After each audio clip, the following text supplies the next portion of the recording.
este 16 de enero, en la celebración del 125 aniversario del natalicio del maestro Carlos Pellicer, les comparto este texto que escribí con este motivo. Cuando conocí al maestro Carlos Pellicer, ya era un hombre grande en toda la extensión de la palabra. Se trataba de un escritor consagrado al que Gabriela Mistral había distinguido llamándolo el poeta de América. Entre sus muchas aportaciones al arte y la cultura, fundó el Museo Arqueológico de Tabasco en la época del gobernador Francisco J. Santamaría. Sobre la creación de este museo hay una anécdota graciosa e importante. El 28 de abril de 1952, el maestro Pellicer le escribe al gobernador Santamaría en un tono de sutil reproche, diciéndole que como no hay dinero para terminar los 4 salones faltantes y concluir el museo a finales de junio, ha decidido regresar a la Ciudad de México, textualmente le dice, en el entendido de que tan pronto como ustedes se recuperen económicamente, yo volveré con la alegría que he demostrado a ponerme al frente de la organización de nuestro hermoso museo. Más tarde, el 20 de agosto de 1952, el gobernador, también maestro en letras, e igualmente simpático, le contesta: querido Bate, tengo el gusto de calmar tus inquietudes espirituales por medio de una receta de 5,049 pesos 11 centavos, que en una pastilla, vulgo, cheque, medicina o específico original del doctor Santamaría, te envío para ser despachada por la farmacia del Banco Nacional de México. Espero tu recuperación y pronto retorno y abrázate afectuosamente para que cesen tus lágrimas y adviertas que no nos rajamos. Poco después, el maestro Pellicer consiguió trasladar las esculturas monumentales de la cultura madre, de la cultura olmeca, de la Venta, Huimanguillo, Tabasco, para inaugurar el 4 de marzo de 1958 en un terreno de 8 hectáreas a la orilla de la Laguna de las Ilusiones de Villahermosa, uno de los más espléndidos y originales museos del mundo. Casi al mismo tiempo, creaba el Museo de Palenque, trabajo por el cual el arqueólogo Alberto Ruz le envió con una carta adjunta el pago de sus simbólicos honorarios, 1,473 pesos. Asimismo, el maestro Pellicer participó en la fundación de otros museos como el de Tepoztlán, Morelos, y el de su amiga Frida Kahlo, inaugurado en julio de 1958, así como el Museo Regional de la Universidad de Sonora en 1957. En esa ocasión, hallándose en Hermosillo, escribió el poema sobre la huelga de Cananea, ese que dice: Cananea, Cananea, de tus tiros partieron los primeros alientos de una aurora que no ha dado la luz que necesito para decir de pueblo en pueblo que ya no hay tuberculosis producida por hambre, ni banquetes de bodas de 110,000 pesos. Aun cuando el maestro Pellicer defendió el arte en libertad, no por consigna, siempre vinculó su labor intelectual y su obra creativa con la actividad política. En su juventud fue activista en la campaña presidencial de su maestro José Vasconcelos, cuando el maximato callista. Participó en las brigadas internacionales que fueron a España a defender la República de la sublevación franquista. El maestro Pellicer se desempeñó por muchos años como presidente del Comité en Defensa y Solidaridad con el pueblo de Nicaragua durante la dictadura de Somoza, y se manifestó y repartió volantes a la llegada a la Ciudad de México del presidente John F. Kennedy en protesta por la invasión de Bahía de Cochinos en Cuba. En fin, cuando conocí al maestro Pellicer, yo estudiaba la preparatoria en Villahermosa y él era un hombre talentoso y de probadas convicciones humanistas y libertarias. Lo vi por primera vez en el antiguo Museo de Tabasco, ubicado en la Plaza de Armas de Villahermosa. Vivía porque era un hombre humilde y estoico, debajo de una escalera. Allí tenía su catre y una caja como buró. Lo recuerdo con su camisa de manta, huaraches, sombrero y lentes negros. El trato más cercano y constante lo tuvimos cuando me trasladé a la Ciudad de México para estudiar ciencias políticas en la UNAM.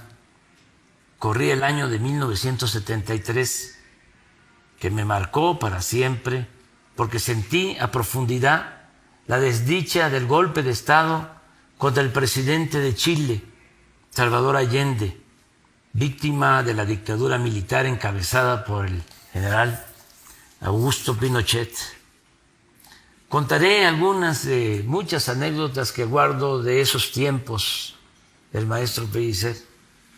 Recuerdo que una Navidad fui a visitarlo a la calle de Sierra Nevada, en las lomas de Chapultepec, y luego de hablar de asuntos políticos, de piezas arqueológicas que llenaban su casa, falsas o auténticas, pero bellísimas, y del nacimiento que año con año montaba para el disfrute de muchos, al despedirme me entregó un rollito de billetes que fueron mi felicidad, porque en esos tiempos, como decíamos, traíamos hambre vieja.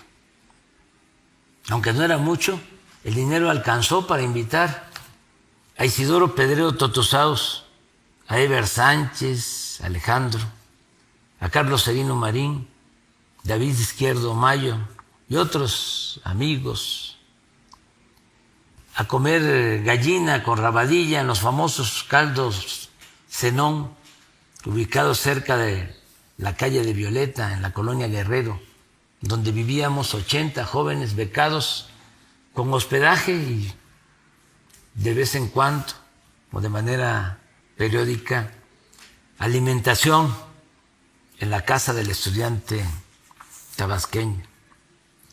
Tampoco podría olvidar la vez que lo acompañé a una entrevista con el ingeniero Leandro Rovirosa Guade, quien era entonces secretario de Recursos Hidráulicos y fue posteriormente gobernador de Tabasco.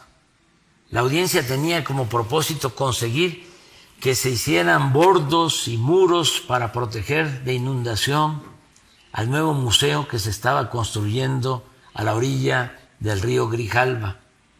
En esa ocasión, por mi imprudencia juvenil y por mi radicalismo, cuestioné fuerte, duro al ingeniero Rovirosa por lo del Plan Chontalpa. Sin embargo, el ingeniero Rovirosa, como gran ser humano que era, me tuvo paciencia, fue comprensivo y tolerante, como lo sería después cuando fui director del Centro Coordinador Indigenista Chontal durante su gobierno. A la salida de la oficina del ingeniero Rovirosa, en un tono serio, simulando enojo, el maestro Pellicer me expresó: a usted, don Andrés, porque así me decía, no lo vuelvo a traer a estos acuerdos. Por esos tiempos hicimos un viaje inolvidable de Villahermosa a las cascadas de Agua Azul, en Chiapas, en compañía del periodista Julio César Javier Ruiz, ya afinado, conocido como el Pochitoque. En Tabasco es común que a todos nos pongan apodo. También nos acompañó Carlos Sebastián Hernández, director del Museo de Tabasco. En todo el camino fue risa y risa, carcajadas del maestro por las ocurrencias y la picardía tabasqueña de Julio César, quien manejaba su auto y llevaba la batuta de la conversación, aunque Carlos Sebastián le hacía segunda en el mismo tono. Pienso que nadie rompía mejor la solemnidad, real o fingida, que siempre caracterizó al maestro Pellicer, y nadie lo ponía de tan buen humor como Julio César, con su ingenio y sus cuentos colorados. De regreso de Agua Azul pasamos a cenar a Palenque, en el restaurante de mis padres. Cuando lo nombraron candidato a senador por Tabasco, tuvimos alguna diferencia, pues según yo, como lo sostuvo entonces el ingeniero Eberto Castillo, el maestro Pellicer había dado su brazo a torcer. Recuerdo que el día del destape o nominación, en el Ovaciones de la Tarde, el gran novelista Juan Rulfo, no sé todavía si con autenticidad o ironía, declaró que con el maestro Pellicer como senador le iría muy bien a México, o algo por el estilo.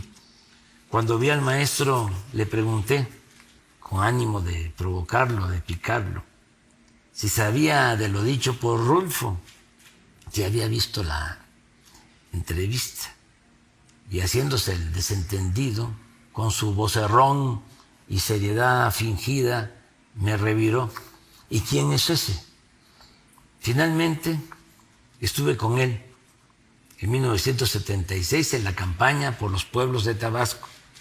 Su sincero deseo de servir a los más pobres era evidente, real. Repetía y repetía: voy a ser senador de los Chontales. Desde antes de tomar posesión del cargo de senador, planteó que iba a vender su colección de paisajes de José María Velasco, valuada en 7 millones de pesos de aquellos tiempos, y que con ese dinero se haría una fundación o fideicomiso para ayudar a los pueblos indígenas de Tabasco. Sin embargo, poco después entraron a su casa, maniataron a Chabelita, su fiel acompañante y ama de llaves, y se robaron las pinturas. A partir de entonces se entristeció mucho y cayó en cama. Unos días antes de morir lo visité. Estaba postrado, pero platicamos. Tenía la esperanza de recuperarse. Me pidió vernos 2 días después con el propósito de buscar una alternativa para lo del fideicomiso para los pueblos chontales. Le dije que no se preocupara, que primero era la salud, y él me insistió porque realmente tenía la preocupación por la gente pobre. Por la mañana del 16 de febrero de 1977, día en que volveríamos a encontrarnos, me enteré que había muerto. Termino diciendo que unos meses antes de su partida, en una entrevista, había confesado. Dijo lo siguiente: yo fui político de calle durante toda mi vida. Soy socialista y creo en la igualdad de los humanos. Me entristece la pobreza de la mayoría y la riqueza de unos cuantos. Pienso que poco a poco el mundo entero y por supuesto México alcanzarán la justicia. Creo que mi maestro se sentiría orgulloso de saber que en su tierra y en su agua y en todo el país seguimos trabajando con la misma convicción de siempre, la de no hacerle mal a nadie y atender de manera preferente a los pobres y a los olvidados de México. Muchas gracias.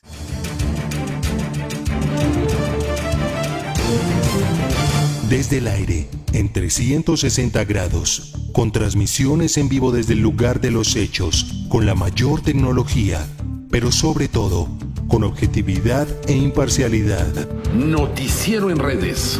Honestamente, te informamos.